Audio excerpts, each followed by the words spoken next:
Hi everyone, I'm Kalaswaminan and welcome back to Kalaskalakrithi. In this Kalakrithi, you're going to see a beautiful place, one of my favorite places, the GANGAIKONDA CHOZHAPURAM. GANGAIKONDA CHOZHAPURAM is a village in Harihara district of Tamil Nadu, which was actually the capital of the Chola king Rajendra Chola I and remained so for almost 250 years. This place is today identified by the only Shiva temple which remains of the Chola dynasty, the GANGAIKONDA CHOZHAPURAM temple or the Brihadishwara temple at GANGAIKONDA CHOZHAPURAM. Rajendra Chola I was the son of the Nataraja Cholan who built the Brihadishwara temple at Tanjavur. This is a smaller version of that.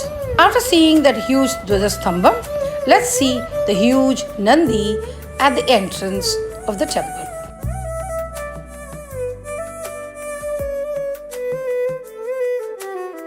In front of the Nandi, the mandapam lies in ruins, destroyed by many other dynasties after the Chola dynasty.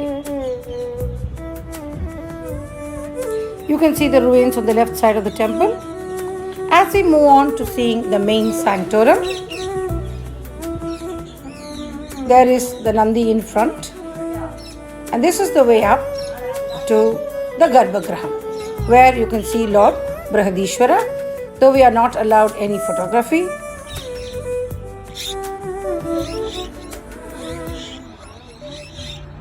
You can take a glimpse of the pillared halls, the Ardha Mandapam in front of the Maha Mandapam or the main Mandapam.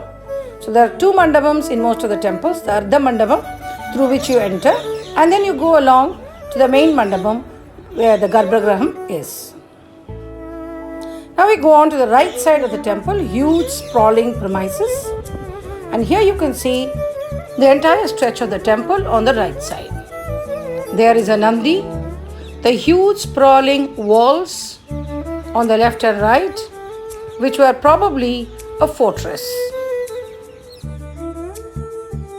The right side front wall of the temple of the Ardha Mandapam has got sculptures, while the left side wall does not have any sculptures at all.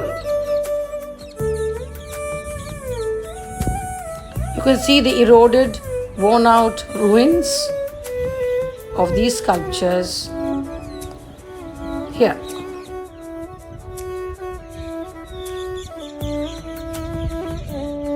Right in the middle of the courtyard, on the right side, there is a citadel or a kind of a platform. Earlier must have been a mandapam which now lies in ruins, complete ruins. Opposite to the citadel is the main entrance on the right side into the sanctorum.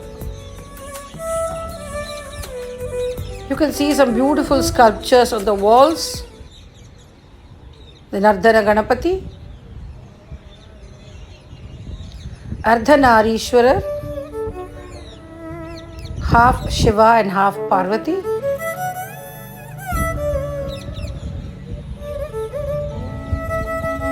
There is Dakshinamurti right up there.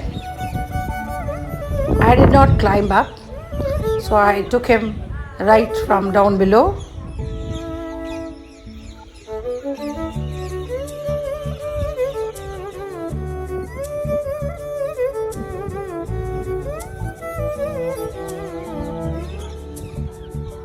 Here is Harihara. Harihara means half Shiva and half Vishnu. Here is Harihara.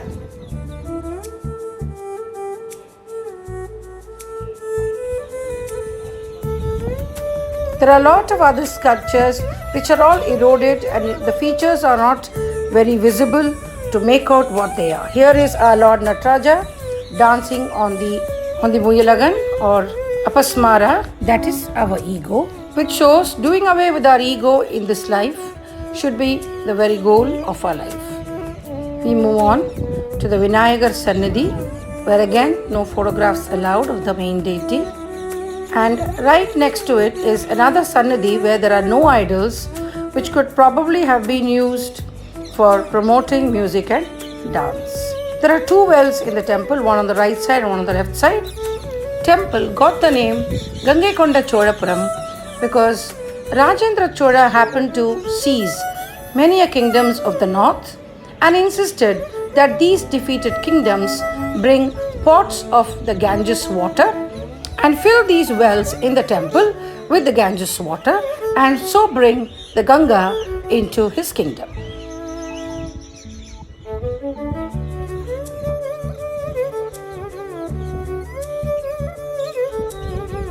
Many of these sculptures are not very identifiable today. Definitely the archaeological department has to renovate the place.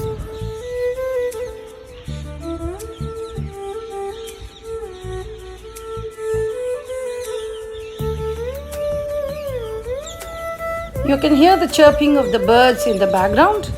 It's the original sounds of those birds with parakeets screeching away, and it's a delightful place to be in. You could keep seeing it the whole day.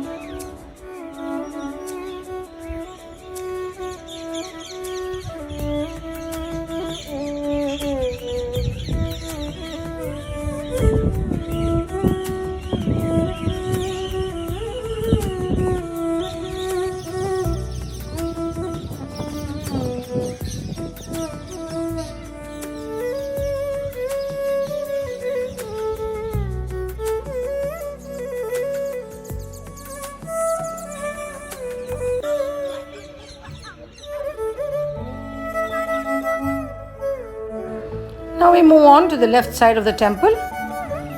We start with this Yali sannithi. There are no idols there, it's just locked, nothing to be seen. And we move on to the Chakrakali Amman sannithi. A beautiful Trishulam in front, and there is Ambal. Right next to it is a granary or a storage place which is in complete ruins. Though even now it's stocked with something, the government seems to be using this place to stock the produce of the village. You can see the walls, which were probably used as a fortress, this place. The beautiful sculptures, broken idols have been brought in here and preserved. In the background, you can see the Chakrakali Amman Sannidhi, the Gopuram. Don't miss it. In these ruins, some of it looks like vessels, stoves used in those days. They all just lying there preserved. People in those days might have cooked here during invasions and protected themselves. The Ambal Sannidhi, the Brihadishwari, the sculpture of goddess Saraswati. There is the Ardha Mandapam in front and the main Mandapam just behind.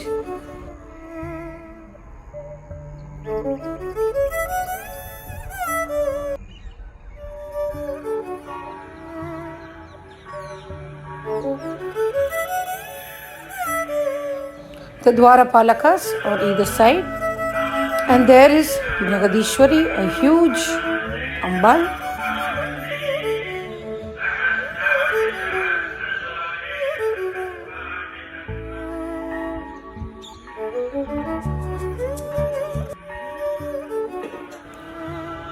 A look at the Gopuram from the Ambal Sannidhi.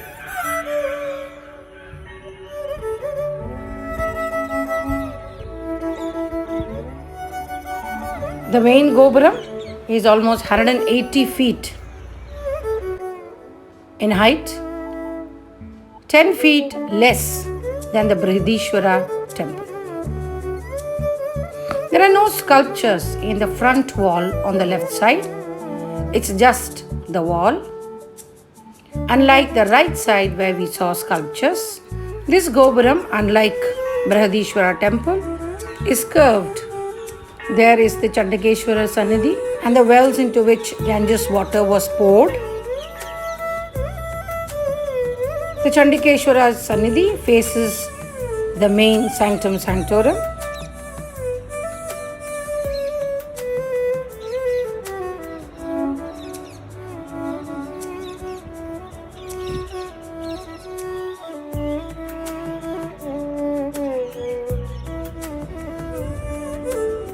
Most of the sculptures on the Sanctum Sanctorum walls are that of Shiva as Nataraja, Saraswati, Lord Muruga, Harihara, several sculptures of Ganapati, Chakrakali Amman, and even Varaha Swami.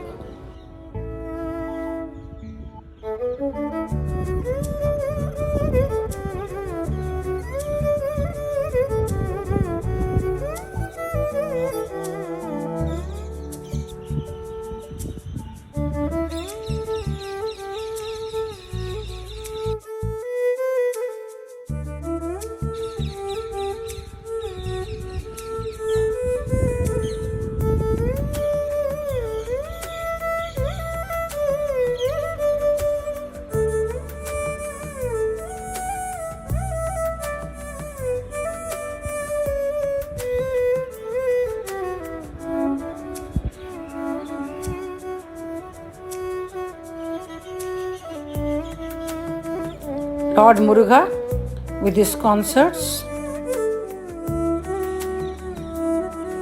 Inside in the Sanctum Sanctorum, you can also see several bronze statues of Nataraja and Lord Muruga.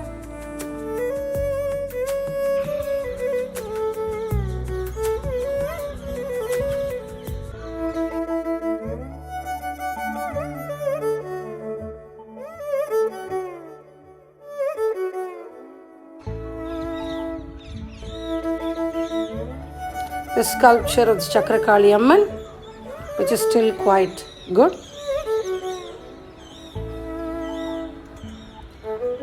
Lord Kartikeya. And there's a little bird, a white dove, flying high up into the Gopuram. The left side entry into the Sanctum Sanctorum, you can see the left side well filled with the pots of Ganga water. And now it's time to go home, pack up, and so let's say bye to the temple and move.